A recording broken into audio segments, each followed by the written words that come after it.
Bien, mes chers collègues, nous allons commencer nos travaux. Et avant de laisser la parole à nos rapporteurs, je dois vous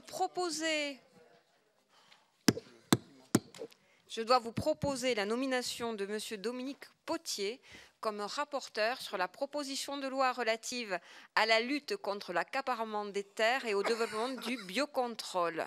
Cette proposition de loi sera examinée par notre commission le mercredi 11 janvier et elle sera dans l'hémicycle en séance publique le mercredi d'après, donc le 18. Y a-t-il des votes contre, des abstentions?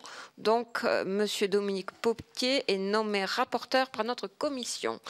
Félicitations et nous passons tout de suite au travail de nos rapporteurs, à savoir Germinal Perrault et Antoine Herth, qui vont nous présenter le rapport sur la mise en application de la loi du 13 octobre 2014 d'avenir pour l'agriculture, l'alimentation et la forêt.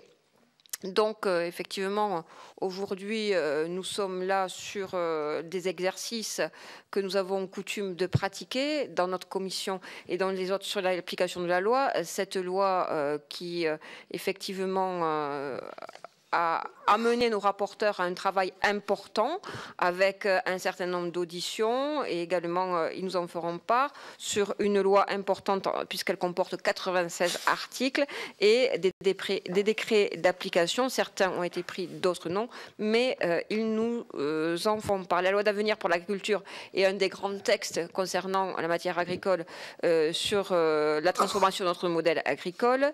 96 articles, je l'ai dit tout à l'heure.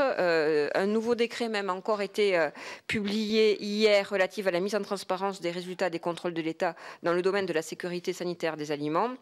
Ce décret renforce l'information des consommateurs et il permettra la publication sur Internet, voire dans les établissements concernés, des résultats des contrôles et en matière de sécurité sanitaire des aliments réalisés depuis le 1er mars 2017. Je vous rappelle que nous avions légiféré également dans le cadre de la loi Sapin sur un certain nombre de mesures qui n'ont pas été retenues ou du moins censurées car considérées comme cavaliers législatifs.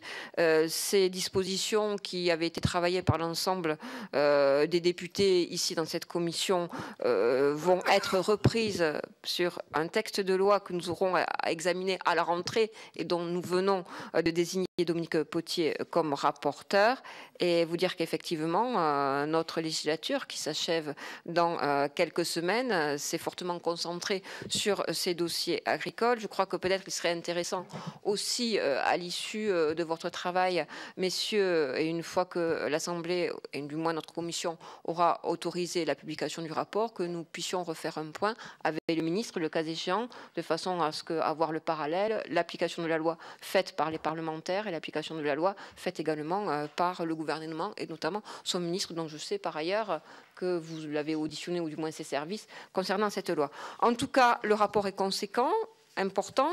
Merci pour le travail que vous avez pu fournir et pour votre investissement à tous les deux sur ces dossiers importants. Je vous laisse le soin de vous organiser. 20 minutes au total, cela vous convient pour faire la présentation du rapport? À l'issue, il y aura nos collègues qui vous interpelleront et qui, à leur tour, pourront donner leur appréciation. Et Monsieur Perrault, Monsieur Herth, je ne sais pas qui commence. Monsieur Perrault?